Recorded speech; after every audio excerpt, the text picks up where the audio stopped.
Hello, I welcome all the viewers of this video. Today I'm talking about something I was really interested in for a while now, but now that I started recording myself, I had a reason to actually read into it. Usually the space coverage is about astronauts from America, but what is often forgotten is that this name, astronaut, also refers to people from Europe working in space. They don't get as much attention as there are fewer of them, with their main mission being experimenting on the ISS from time to time. But in the light of ESA being a part of the Artemis program and new space stations getting built, in 2021 the European Space Agency decided to hold their next astronaut recruitment. And we are talking real astronauts, ones which will go to space stations and possibly the first Europeans to walk on the surface of another world. If you wish you could be one, bad news, the application time has already elapsed. But it is super interesting to ask the question, what do you really need to become an ESA astronaut?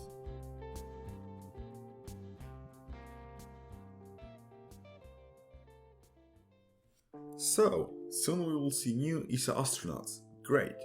But you really appreciate it more if you know some history of the European spaceflight programs. The first European outside of Russia in space was not at all launched by the European Space Agency. His name was Zygmunt Jan and he came from Germany, or more properly the GDR, East Germany, as it was called at the time. He took flight in 1978 aboard the Soyuz 31 spacecraft to the Salyut 6 space station. One might say that it is obvious that he did not fly with ESA, as Europe was not really united in that way at the time. But it is not that obvious when knowing that ESA was actually founded back in 1975. That is 3 full years before he took flight. Actually, right at that time in the western part of Europe, ESA was holding its very first astronaut selection. They arranged a deal with NASA so their astronauts could take part in the space shuttle flights.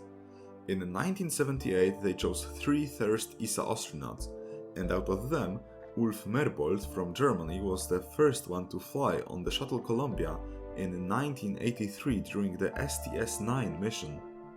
At the time, ESA was quite decentralized and there actually were more astronauts working under their country's respective agencies rather than ESA, but they are not really related to this video. About 7 years later, when the International Space Station projects began to take shape, there was a need for more ESA astronauts, so ESA created the European Astronaut Center, hosting infrastructure critical to local astronaut training. Having created the EAC, in 1991 ESA had their second round of astronaut recruitment, with the participants to fly and construct the ISS. The group originally consisted of 6 new astronauts, but later was expanded with the astronauts from the national agencies being moved to work under ESA.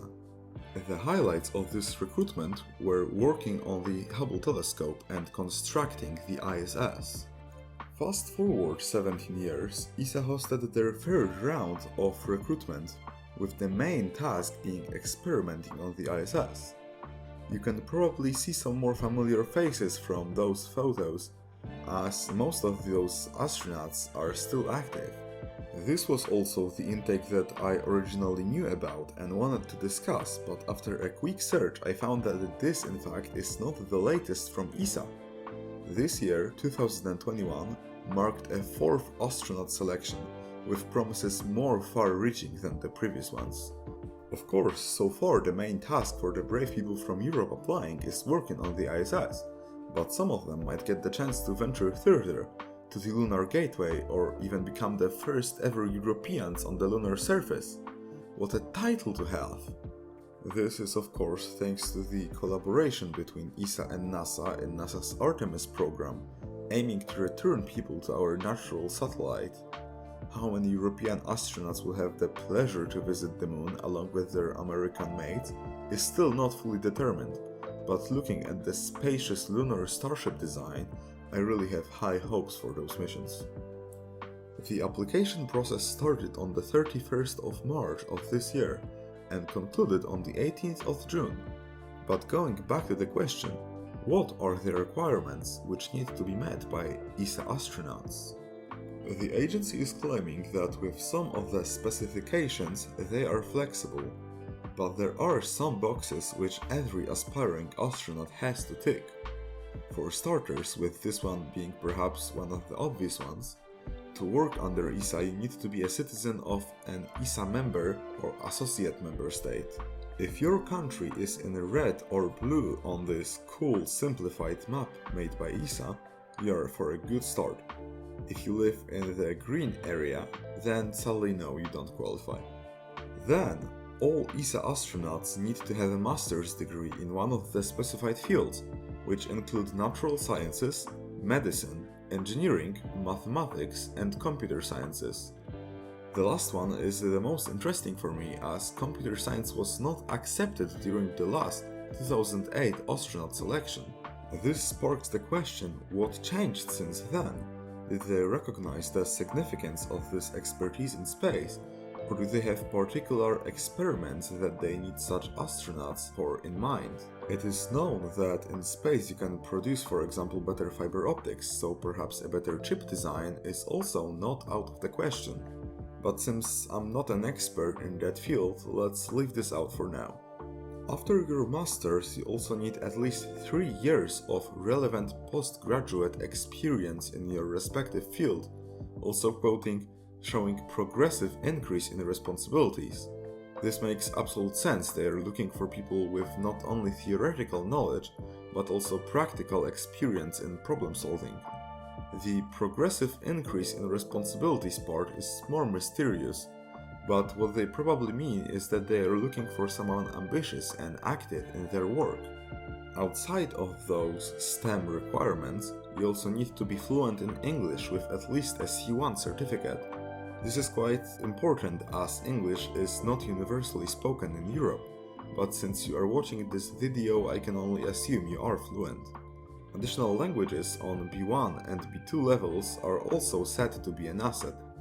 They don't require you to know the Russian language, which is important for the ISS, since they teach it in astronaut training, but your chances of being chosen are probably better if you know it already. For the future, the Chinese might also be useful, but that is still to be determined. As far as the public is concerned, there are currently no deals in place to fly European astronauts to the Chinese station. Then you have the classics, like being calm under pressure, willing to participate in experiments, also on yourself, being flexible on your place of work, and being motivated to cope with various hurdles, like irregular working hours, frequent travel, and being absent from home or social life for long periods of time. The astronauts not only have to travel in Europe, but through many training facilities located throughout the world. You also need to be in good physical health. This was not specified in the 2021 application, but the one from 2008 said that you need to pass JAR FCL3 Class 2 medical examination, which is also often called the Aeromedical Fitness Examination, which most airplane pilots also need to complete. Regarding wearing glasses, ESA claims that it is not necessarily a disqualifier. In the photo you can see Doug Hurley wearing glasses for the Falcon launch. However, you still need to pass other vision tests in them involving visual acuity, color perception and 3D vision. Also, your eye condition needs to be stable, which in some cases may be hard to prove. Generally, in most cases, it probably will be a problem. And that would basically be it. Those are all the boxes to tick, but you might have noticed that they are not that hard to meet. This means that there are thousands of applicants for just a few places. Those boxes are the minimum, but it is up to an individual to sell themselves to the agency during the interviews, psychological and medical examinations. ESA does not provide any specific suggestions for that. The 2021 selection stands out from the other ones in a huge way. This time ESA is launching a Parastronaut feasibility project, a program which is to determine how practical it is to employ people with disabilities in space. This project has a separate application, so the applicants don't compete directly with the potential parastronauts.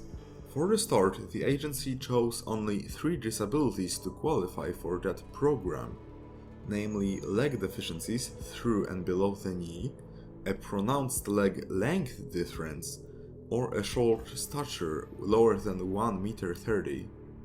There are many unknowns in this project since it is a world first, so they can't guarantee a flight for the selected Parastronauts, but the chosen ones will go through all the training and simulations to help discover what challenges are there to face and what are the methods which can be used to counter them. Nobody has really considered that before, so this project is to discover all of it and be the ground zero. If everything goes well, they are to fly. Quoting ESA's website, in the decade since the last selection of ESA astronauts in 2008-9, the expectations of society towards diversity and inclusivity have changed. The high cost of the human spaceflight program, which is funded by the European taxpayers, means that ESA cannot and does not want to ignore those changes. This means that this project is basically a political move rather than a practical one. But if they manage to send a disabled astronaut to space, all will have to see how genius this move really is. Seeing them in space will be so inspiring for all, and ESA will be at the forefront of this event as an inclusive agency. I certainly hope this program is a success. Lastly, let's see what is happening now in the selection. Overall, ESA received 22,589 applications from all 25 nations eligible to apply. They are to choose about 5 astronauts from this pool, meaning that there are approximately 4,500 applicants for each place. Bruh. There were also 257 applicants for the place of an astronaut with a disability. If you're interested in your country, here is a list of applicants made by ESA. As you can see, almost a third of all applications come from France, which is quite interesting. Then there is Germany. Throughout the next year, the applicants will go through screening, psychological and psychometric tests, a medical selection and 2 rounds of interviews. Each step will eliminate some candidates until ESA can make a decision in October of 2022. It sounds like an awesome reality show where the applicants go through all those steps in a fight for the opportunity to fly to space, but most probably is rather a boring process that won't be shared with the public. Either way, I am excited to see who and from what countries the new astronauts will be. On an ending note, the astronauts might be able to visit the new Axiom space station, about which I have a great video on my channel. If you're interested in how a private space station can make money, I made a video about that too. If you liked the content, please remember to leave a like and a subscription. Have a great day and see you soon.